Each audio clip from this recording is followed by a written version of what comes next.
영성 5번째 시간입니다. 영성하면 빼놓을 수 없는 것이 기도에 관한 내용일 텐데 오늘 이 기도에 대한 이야기를 함께 나누려고 합니다. 근데 기도에 대한 이야기를 나누는 건 사실 좀 부담스러운 일이기도 합니다. 첫 번째로는 이미 다 알고 있는 이야기를 또 해야 되는 것일 수 있기 때문에 부담스럽습니다. 오늘 나눌 이야기도 어떤 분들에게는 이미 다 알고 있는 진부한 이야기일 수도 있겠습니다만은 어떤 것들은 이미 다 알고 있음에도 불구하고 여러 차례 반복해야 할 때도 있습니다. 기독교 신앙에서는 많죠. 그런 것들이 우리 예수 그리스도에 관한 이야기, 하나님의 은혜와 사랑, 또 주권에 관한 이야기, 또 복음, 구원, 수도 없이 반복해야 할 내용들이 우리 기독교 신앙 안에 있고요. 사실 그렇게 계속 반복되어져서 지금까지 2000년 동안 이 기독교 신앙이 이어져 왔습니다. 기도도 사실 그 중에 하나라고 생각이 들고요. 그러니 여러분 이 말씀을 같이 나누면서 혹 다 아는 내용이다 라는 생각이 드시더라도 성경이 기도에 대해서 하는 이야기를 조금만 더 귀 기울여 듣고 조금 더 기도의 자리로 나아갈 마음이 이제 우리 안에 생겨날 수 있게 되기를 바랍니다. 또 기도에 대한 이야기를 하는 것이 부담스러운 두 번째 이유는 이게 더 큰데 기도 자체가 사실 부담스럽기 때문입니다. 기도를 해야 된다라는 거는 알지만 아는 만큼 못하고 있는 것 같고 그래도 하기는 해야 될 것 같고 때로는 어떻게 기도해야 하는지도 모르겠고 하는 그런 마음들이 있는데 거기에다가 기도합시다 라는 메시지는 사실 전하기도 부담스럽고 듣기도 부담스러운 것이 사실입니다. 이 부담감에 기름을 붓는 말씀 중에 하나가 오늘 본문으로 읽은 이 짧은 구절입니다. 쉬지 말고 기도하라. 성경의 명령입니다. 하나님의 명령입니다. 쉬지 말고 기도하랍니다. 5분 10분 기도하는 것도 쉽지 않은데 쉬지 않고 기도한다는 게 과연 가능한 일인가 라는 생각도 들지요. 그러나 이 말씀은 당연히 하루 종일 어디 이렇게 골방에 앉아서 기도만 하고 있어야 된다라는 이야기는 아닐 겁니다. 아무도 그렇게 살 수는 없습니다. 그렇다면 이게 무슨 뜻일까? 걸으면서도 기도하고 밥 먹으면서도 기도하고 운전하면서도 기도하고 일하면서도 기도하고 이렇게 하란 말인가? 얼추 비슷한 말일 수 있겠습니다만 이 이야기는 사실 기도가 과연 무엇이냐라는 것이 이제 성경에서 기도가 뭐라고 얘기를 하는 것이냐, 뭐라고 얘기를 하느냐라고 하는 것이 먼저 이해되어야 할 문제일 것 같습니다. 먼저 성경이 가르치는 기도가 뭐냐라고 할 때 우리가 쉽게 생각하는 것, 이거 분명히 성경이 가르치는 겁니다. 하나님께 무엇을 구하는 것입니다. 예레미야 33장 3절에 이제 하나님께서 예레미야 선지자에게 이렇게 얘기를 하죠. 너는 내게 부르짖으라. 내가 네게 응답하겠고 네가 알지 못하는 크고 은밀한 일을 네게 보일 것이다. 그럽니다. 너는 내게 부르짖으라. 그러면 내가 응답할 것이다. 이 부르짖는 것, 하나님을 부르는 것, 이것이 기도이죠. 부르짖는다는 것은 우리의 어떤 필요를 가지고 하나님 앞에 나아가 하나님께 요청하기 위해 하나님을 부른다는 것입니다. 사실 오늘날 기독교에서 어느 정도 이 지적인 그리스도인들이라고 하시는 분들은 이런 기도에 대해서 어떤 조금의 거부감을 갖고 있는 것이 사실입니다. 어떤 필요를 가지고 하나님 앞에 나가서 이거 해주세요, 저거 해주세요 하는 이 요청, 하나님께 이런 요청을 하는 기도, 이런 것들을 조금 이제 기복주의라고 하는 이야기로도 얘기를 하고 이제 그렇게 생각을 하는 일들이 많이 있는 것 같아요. 언젠가 어느 집사님이 이제 그런 이야기를 했습니다. 이런 기도하면 안 된다는 거 아는데 정말 하나님이 경제적으로 이 정도는 해주셨으면 좋겠습니다. 라는 그런 얘기를 이제 대화 중에 그런 얘기를 했어요. 근데 이제 이런 기도는 하면 안 된다는 걸 아는데 그러니까 무슨 뜻으로 한 이야기인지는 이제 제가 알지만 그러나 사실 하면 안 되는 기도라는 게 있을까요? 그런 기도는 없습니다. 우리는 하나님 앞에 무엇이든 구할 수 있는 존재로 서 있기 때문입니다. 예수님도 말씀하셨죠. 구하라 그리하면 너에게 주실 것이요 찾으라 그리하면 찾아낼 것이요 문을 두드리라 그리하면 너에게 열릴 것이라. 구하는 이마다 받을 것이고 찾는 이마다 찾을 것이고 두드리는 이에게는 열릴 것이다. 이렇게 말씀을 하셨습니다. 이 말씀이 물론 구한 대로 주신다는 뜻은 아닙니다만 어떤 것은 기도해도 되고 어떤 것은 기도하면 안 된다, 이런 것은 없다라는 이야기입니다. 특히 우리 마음속에 있는 어떤 부정적인 감정을 하나님께 쏟아놓는 것을 사실 우리는 거리끼는 경우들이 많이 있는데, 말하자면 이런 거죠. 누군가를 향한 분노의 감정, 또 미래에 대한 두려움의 감정, 분노와 원한의 감정, 이런 것들, 때로는 이 원망과 섭섭함이 하나님을 향할 때도 있는데, 이런 것들을 하나님 앞에 쏟아놓는 것은 신앙적이지 않다고 생각하는 때가 있습니다. 그러나 그렇지 않습니다. 성경을 보시면 특히 시편에 그런 기도들 참 많이 나옵니다. 예를 들어서 시편 69편 23절 같은 데 보시면 주의 분노를 그들의 위에 부으시며 주의 맹렬하신 노가 그들에게 미치게 하소서 합니다. 우리는 원수도 사랑하라는 이야기를 너무 많이 들었기 때문에 이런 기도는 하면 안 될 것 같은데, 시편 기자는 거리낌 없이 이 기도를 합니다. 그 사람들이 어떤 짓을 했는지는 모릅니다만 어쨌든 시인은 하나님께 저들에게 주의 분노를 부어달라고 기도하고 있습니다. 시편 109편 같은 데는 더 무시무시한 기도가 나옵니다. 그가 심판을 받을 때, 시편 109편 7절에서 10절 말씀 보시면, 그가 심판을 받을 때에 죄인이 되어 나오게 하시며 그의 기도가 죄로 변하게 하시며 그의 연수를 짧게 하시며 그의 직분을 땅이 빼앗게 하시며 그의 자녀는 고아가 되고 그의 아내는 과부가 되며 그의 자녀들은 유리하며 구걸하고 그들의 황폐한 집을 떠나 빌어먹게 하소서. 그가 심판을 받을 때 죄인이 되어 나오게 하소서. 이제 우리가 한번 죽는 것은 정해진 것이고 그 후에는 하나님 아버지 앞에 심판을 받을 때가 있는데, 우리 원수도 사랑하라, 어떤 기도를 주로 해야 마땅하냐면, 저 사람이 지금 잘못하고 있어요. 죄인이에요. 저가 돌이켜 회개하고 하나님의 자녀가 되게 하시고 그렇게 구원 얻는 백성이 되게 해달라고 기도해야 될 게 마땅한데, 저 인간은 구원 얻지 못하게 해주십시오, 이런 겁니다. 저 인간 심판 때에 죄인으로 나오게 해주십시오. 그리고 저 인간의 자녀들은 고아가 되게 하시고 그의 아내는 과부가 되게 해달라. 저 인간 죽여주십시오. 그리고 저 아들들은, 저 자녀들은 빌어먹게 하시고 구걸하며 살게 해주십시오. 집안이 풍비박산나게 해주십시오. 정말 무시무시한 기도이지 않습니까? 성경에 이런 기도가 들어 있습니다. 이렇게 기도하는 게 잘하는 기도다, 그런 얘기가 아니라 하나님 앞에 드리지 못할 기도는 없다, 이런 얘기지요. 어쩌면 이런 기도가 있기 때문에 오히려 우리에게 숨을 쉴 구멍이 생기는지도 모릅니다. 그러니까 사람 앞에서 네 자식들이 고아가 되기를 바란다, 이렇게 얘기를 하면 같이 망하는 겁니다. 그러면 우리는 참기만 해야 되느냐? 그러면 화병이 생기죠. 그냥 하나님 앞에 쏟아놓는 게 우리가 숨쉴 구멍이 됩니다.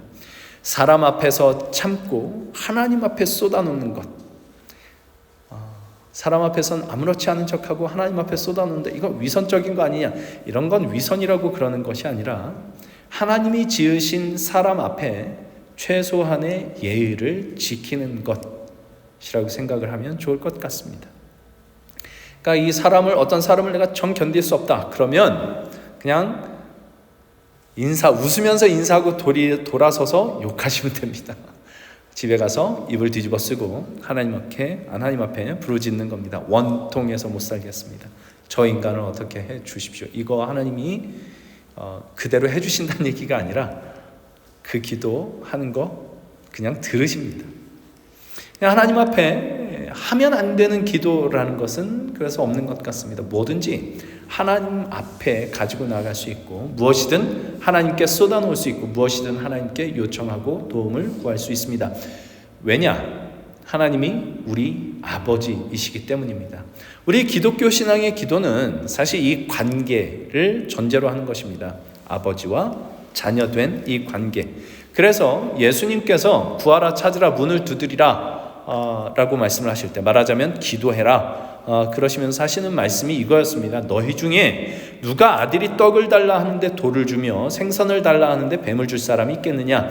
너희가 악한 자라도 좋은 것으로 자식에게 줄 알거든 하물며 하늘에 계신 너희 아버지께서 구하는 자에게 좋은 것으로 주시지 않겠느냐? 이거죠. 그러니까 아버지, 하나님을 아버지라 부르고 있다면 하나님 아버지께서 그냥 이 악한 자라도 그 자식에게는 아버지가 된 사람으로서 좋은 걸 주려고 하는데 하물며 하나님 아버지께서 너희에게 좋은 거 주시지 않겠느냐라고 말씀을 하신단 말이죠. 그러니까 기도라고 하는 거는 내가 기도를 해서 기도한 대로 이루어지느냐 이루어지지 않느냐 하는 그런 어떤 일을 이루는 방법에 관한 문제가 아니라 기본적으로는 하나님이 내 아버지 되신다라는 그 관계 안에서 성립하는 것이 우리 기독교 신앙이 말하는 기도라고 얘기를 하는 겁니다. 그래서 기도란 무슨 옆집 사는 그 부자 아저씨한테 가서 구걸하는 것처럼 하나님, 내가 하나님 시키는 대로 다 할 테니 이것만 좀 해주시면 안 되겠습니까? 그 능력으로, 하나님의 전능하신 능력으로 좀 도와주시면 안 되겠습니까?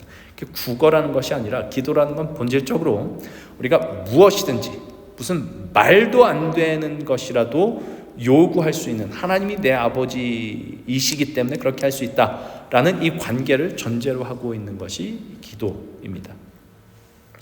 어떤 분이 그 짐에서 운동하다가 화장실을 갔는데 거기 이제 어떤 애는 큰일을 보러 들어가고 아빠는 밖에서 기다리고 있더랍니다. 근데 이제 애가 그 안에서 수시로 아빠를 부르더래요. 계속 부릅니다. 그러니까 아빠가 어디 갈까봐, 가면 안 되니까, 큰일 날 것 같으니까, 그러니까 아빠를 계속 불러요. 이제 그런 얘기를 하면서 하시는 얘기가, 우리가 하나님 찾는 거 저렇게 찾아야 되는데 그런 생각이 들었답니다. 그 얘기죠. 기도를 하면 그 일이 이루어지고 기도를 안 하면 그 일이 안 이루어지고 하는 식으로 일을 이루는 방법도 아니고요.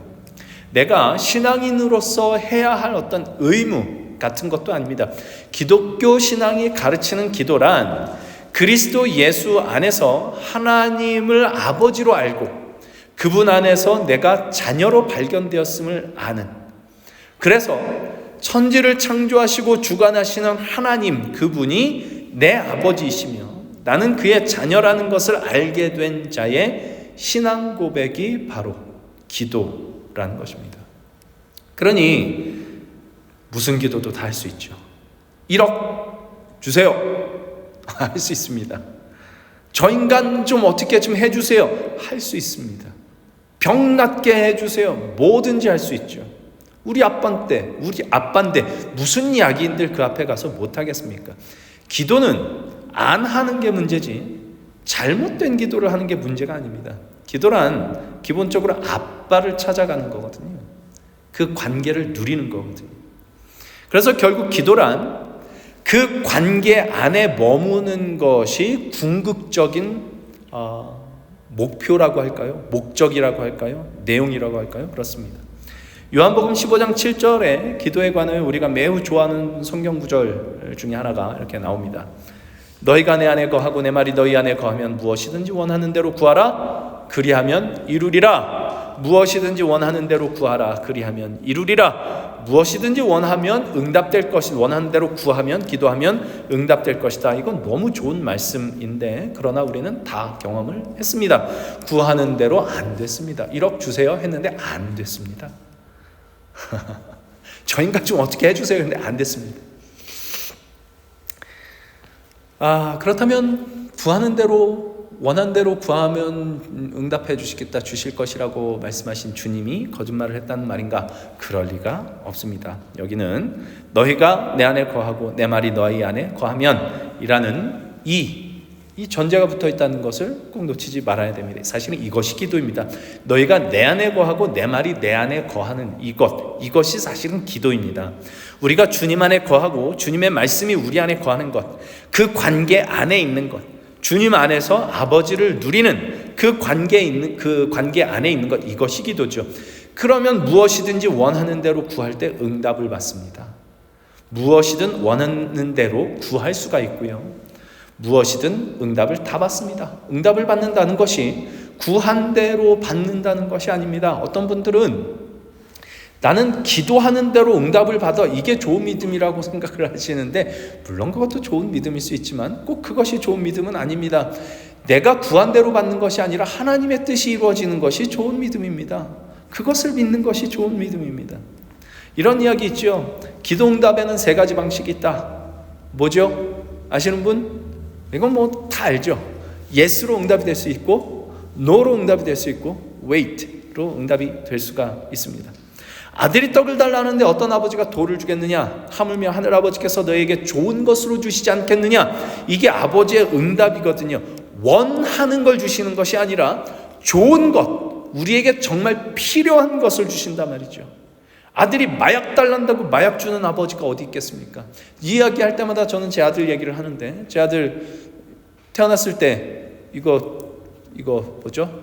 모유를 주려고 했는데 모유를 이렇게 빨지를 못해가지고 인큐베이터 제왕절개해서 나와서 그때 저희가 이게 젖병을 준비를 못해가지고 처음에 이제 젖이 안 도니까 젖병으로 이제 일단 분유를 타서 줘야 되는데 젖병을 준비를 못해가지고 컵을 줬단 말이에요. 계량컵에다 이렇게 타가지고 컵 홀짝홀짝 마시게. 그랬더니 얘가 나중에 모유가 도는데 모유를 빨지를 못하는 거예요. 근데 우리는 모유를 주기로 했는데 얘는 모유를 빨지를 못하니까 배는 고프다고 울지. 그러니까 다시 분유 주고 홀짝홀짝 마시게, 그것도 그렇게 홀짝홀짝 마시게 주고.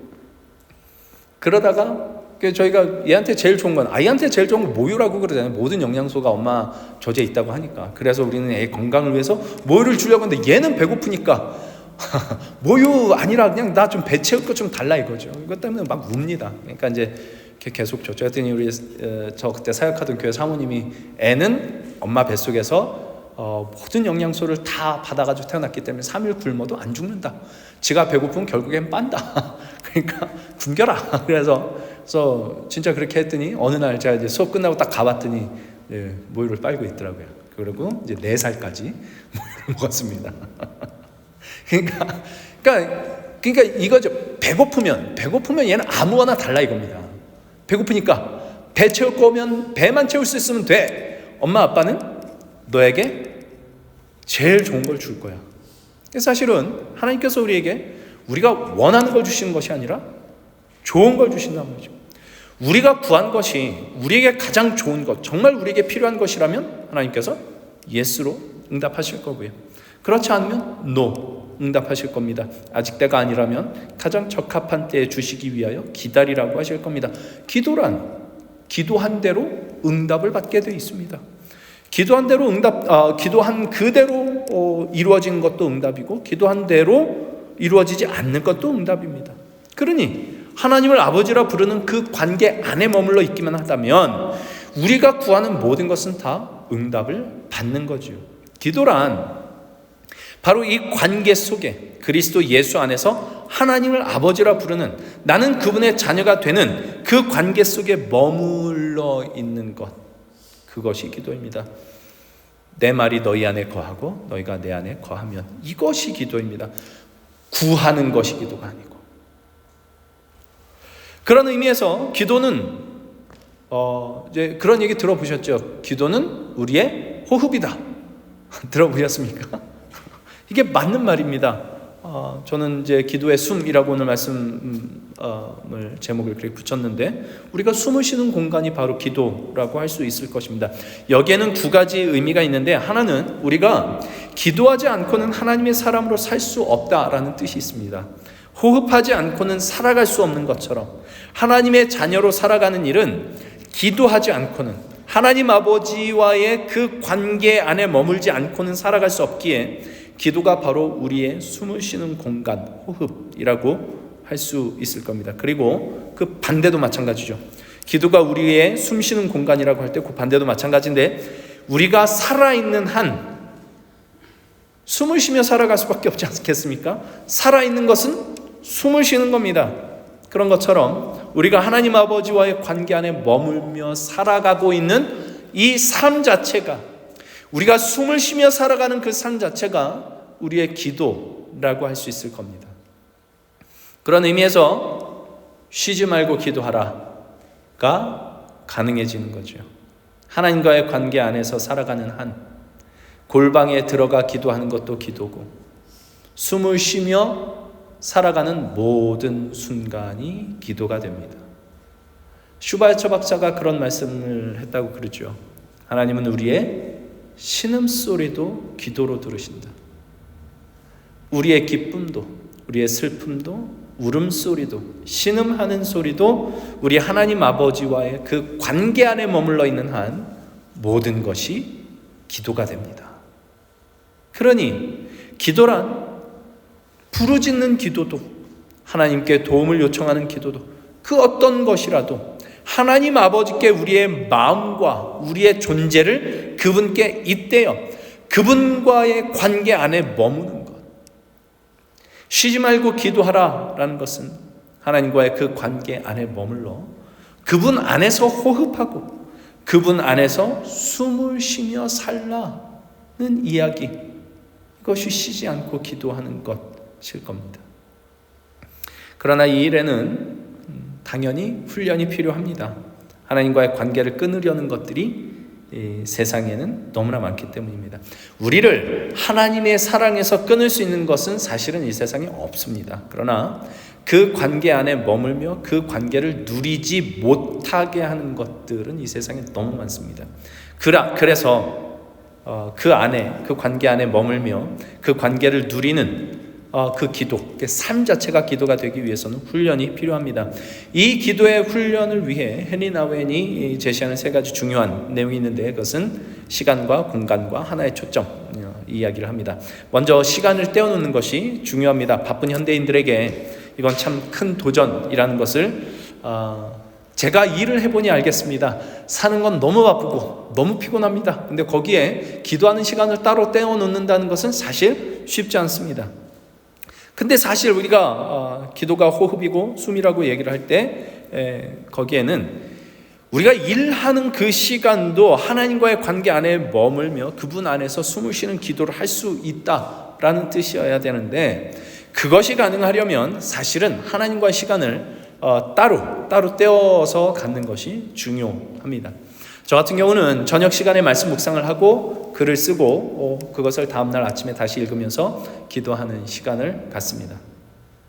어떤 시간이든 여러분 가능한 시간, 하루에 어떤 시간이든 이렇게 정해놓고 단 10분만이라도 기도하는 시간을 갖는 훈련을 하면 우리가 숨을 쉬며 살아가는 그 일상이 하나님 아버지와의 그 관계 안에 머무는 기도가 되는 그런 삶을 사는 일에 큰 도움이 될 것입니다. 네, 제가 단 10분이라도라고 얘기를 했지만 사실 우리가 이것이 맛있어지고 즐거워지고, 그리고 저 같은 경우는 이제 묵상을 하고 기도하고 하는 시간을 다 하면 1시간은 할애가 되는 것 같아요. 근데 이제 저는 이제 그런 생각이 들어요. 저는 목사잖아요. 그래서 이제 최근 요 며칠 동안 제가 그 매일 성경 묵상글을 올리질 못했는데, 못할 때는 그냥 아침에만 그날 말씀 읽고 그냥 간단하게 묵상하고 갑니다만은 우리 성도님들과 함께 이걸 좀 같이 했으면 좋겠다라는 마음으로 제가 묵상한 걸 글로 쓰고 해요. 근데 때로는 이제 일하고 와서 이게 너무 피곤할 때가 있습니다. 근데도 그걸 해야 될 때가 있어요.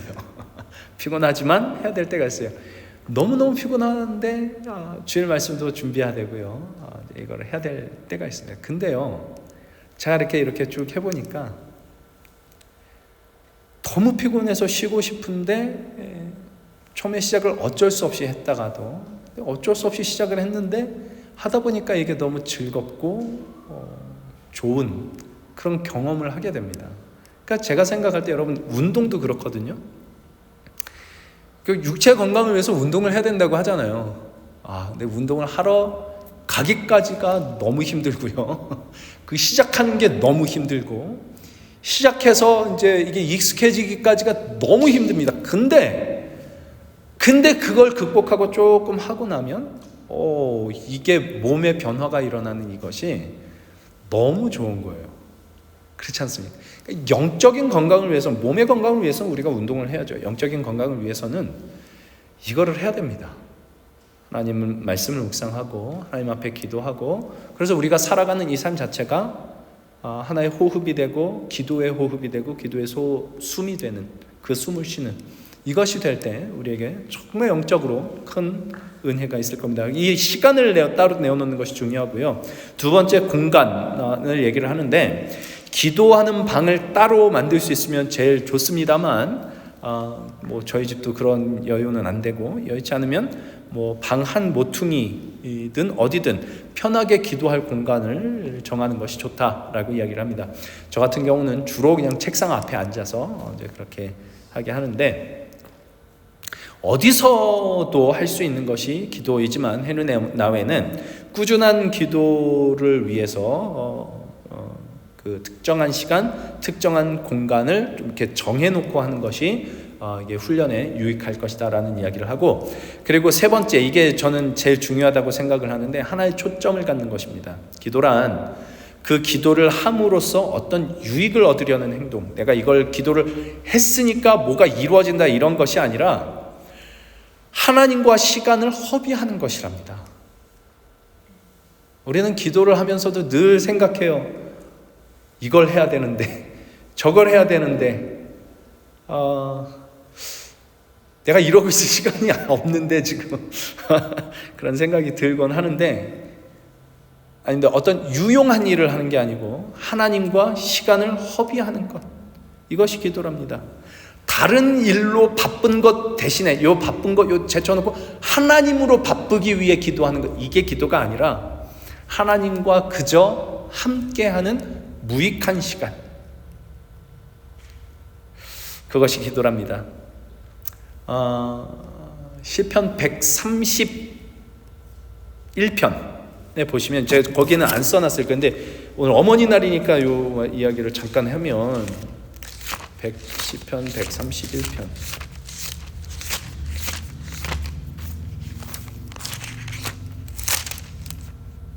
131편 이렇게 써 있어요. 여호와여, 내 마음이 교만하지 아니하고 내 눈이 오만하지 아니하며 내가 큰 일과 감당하지 못할 놀라운 일을 하려고 힘쓰지 않는답니다. 우린 이런 거에 되게 익숙하죠. 열심을 내어 하나님을 섬기고 열심을 내어 하나님의 일을 해. 안 한대요, 여기서는 시인이. 그리고 뭐라고 얘기를 하냐면, 실로 내가 내 영혼으로 고요하고 평온하게 하기를 젖된 아기가 그의 어머니 품에 있음 같게 하였나니 내 영혼이 젖된 아이와 같도다. 이게 기도입니다. 어머니 품에 안겨 있는 것. 그러니까 어머니는 그렇지 않습니까? 우리 어머니 날만 자꾸 이런 얘기를 해서 그렇게는 하지만 어머니는 진짜 모든 걸 다 주지 않습니까? 모든 걸 다 주고, 아이는 그냥 그런 어머니 품에 안겨 있으면 그걸로 만족하거든요. 젖된 아이처럼 그냥 품에 안겨 있으면 그냥 그 어머니의 품에 안겨 있는 그 자체로 만족하고 뭘 하려고 하지 않습니다. 그냥 어머니하고 있는 게 좋죠. 이게 기도입니다. 아버지와 무익한 시간을 보내는 것. 내가 기도를 열심히 해서 기도의 응답을 받아내겠다가 아니라 그 아버지 안에 머무는 것, 그 품 안에 머무는 것이죠. 그래서 뭐 하나의 초점을 정하라라고 얘기할 때 그 초점은 언제나 아버지여야 할 거고요.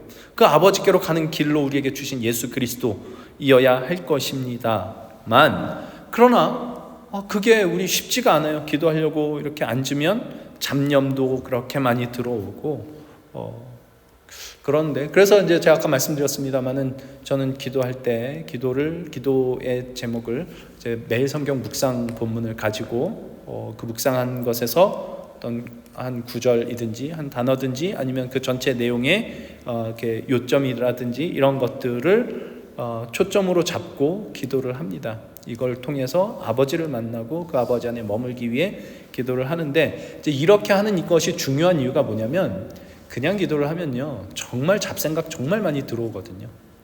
그때 헤니 나우엔이 이야기하는, 그리고 이제 헤니 나우엔뿐만 아니라 이 영성가들이 하는, 많은 영성가들이 하는 이야기가, 잡념이 들어올 때 그거 가지고 싸우지 말랍니다. 싸우지 않으면 그냥 오는 대로 두냐? 그때 필요한 게 이 초점이죠. 내가 뭘 가지고 기도하고 있었지? 거기로 돌아가는 겁니다. 그냥 잡념이 왔다가 지나가게 하면서 그냥 그 초점으로 돌아가는 거죠. 나는 이 하나의 초점을 갖는 것. 그래서 어떤 잡념이 들어와도 내가 붙잡을 수 있는 어떤 초점을 하나 잡고 기도하는 것이 좋고, 그래서 여러분 말씀을 묵상을 하고 그 말씀 묵상한 것에서 우리 하나님께서 나에게 주신 마음이 무엇인가 생각하고 그것을 붙잡고 한번 같이 기도를 하시면, 이것이 여러분이 하나님 아버지 안에서 정말 이렇게 무익한 시간을 보내고 그분 안에서 평안함을 누리고 그냥 그 품 안에 안겨있는 이 자리로 가는 일들에 참 도움이 많이 될 것입니다.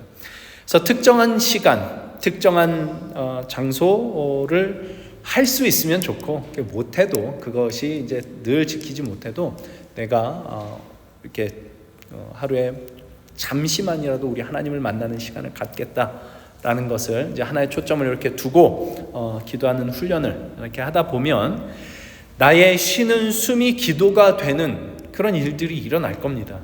나의 신음소리도, 내 일상의 몸짓 하나도 하나님 아버지는 기도로 들으신다라는 것을 아는 그 친밀한 관계 안에 머물 때 우리는 쉬지 않고 하는 기도를 경험할 수 있을 거고요. 그 관계를 누리는 복을 누릴 수 있을 겁니다. 시편에서 하나님 앞에 분노와 절망, 누군가를 향한 저주를 쏟아놓은 시인들이 결국 가는 자리가 어디였냐? 하나님을 찬송한다, 하나님께 감사한다 라는 고백입니다. 시편 69편에서 아까 저들에게 주의 분노를 부어주소서 라고 저주하던 시인이 뒤에 가서 이렇게 노래합니다. 69편 30절 31절 내가 노래로 하나님의 이름을 찬송하며 감사함으로 하나님을 위대하다 하리니 이것이 소 곧 뿔과 굽이 있는 황소를 드림보다 여호와를 더욱 기쁘게 함이 될 것이라. 하나님의 이름을 찬송하고 감사함으로 하나님 앞에 나간대요. 뭐 하던 사람이에요? 지금까지 저 인간들에게 하나님의 분노를 쏟아주세요 라고 하던 사람인데 이렇게 기도를 합니다. 왜냐?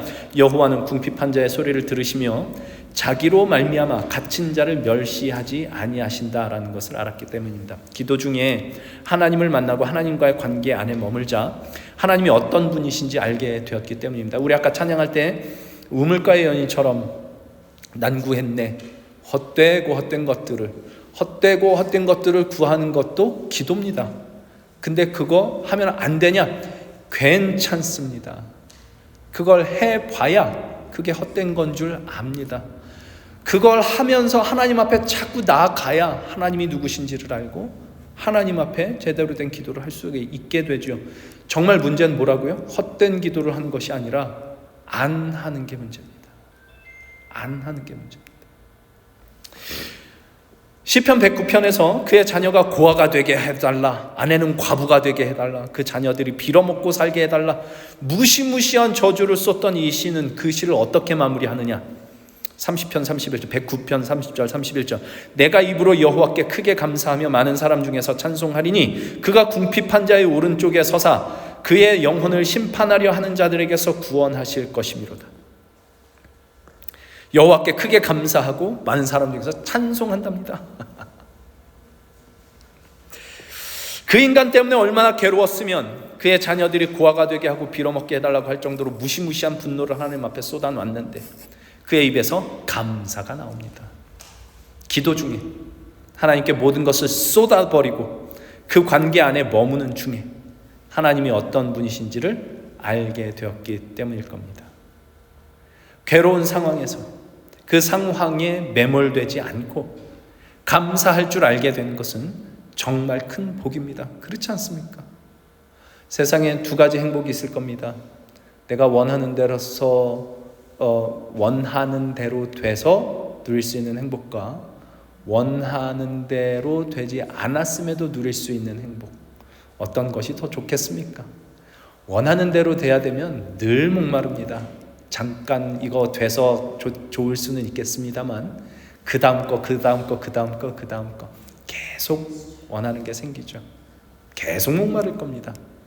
진짜 하나님 아버지 안에서 행복은 원하는 것이 이루어지지 않았어도 이것이 내가 하나님 아버지의 관계 안에 있는 한 하나님의 손길 안에 있는 것이고 내가 구하는 것에 대한 하나님의 응답이다라는 것을 알게 될 때, 그때 누릴 수 있는 그 행복을 우리가 맛볼 수 있다면 이보다 더 큰 행복은 없을 겁니다. 저 기도합니다. 이 교회가 풍성해졌으면 좋겠습니다. 근데 지금 이렇게 뜸성뜸성 앉아있어요. 그래도 괜찮다. 이 일로 하나님께서 하시는 일들이 있을 것이고, 이것이 하나님께서 역사하시는 방식일 것이다. 이거 알면 괜찮습니다. 기도는 원하는 것을 하나님께 얻어내는 방법이 아닙니다. 기도는 의무감으로 우리가 이렇게 해야 되는 짐도 아닙니다. 기도는 하나님 아버지 안에 머무는 것이며, 그 하나님 아버지와의 친밀한 관계를 누리는 것입니다. 내 신음소리도 기도로 들으시는 하나님이 내 아버지다라는 것을 아는 그 관계 속으로 들어가 그 가운데 머물러 사는 것입니다. 우리의 숨이 그분 안에서 쉬어지는 것이며, 그분 안에서 안식을 얻게 되는 것, 그것이 기도입니다. 익숙치 않은 일이지만 시간과 장소를 정하고 말씀 가운데 하나님과 예수님께 끊임없이 그 초점을 맞추고 집중하며 하나님과 함께 무익한 시간을 보내는 그 훈련을 우리가 꾸준히 해나갈 때, 우리는 이 기도의 자리, 기도로 숨을 쉬는 그 자리, 하나님 아버지의 그 품 안에서 기도로 숨을 쉬며 사는 복을 맛보고 누릴 수 있게 될 것입니다. 이 복을 누릴 수 있도록 그때까지 우리 함께 기도의 자리로 천천히 정진해 나갈 수 있는 저와 여러분이 될 수 있기를 우리 주님의 이름으로 간절히 소망합니다. 함께 기도하겠습니다.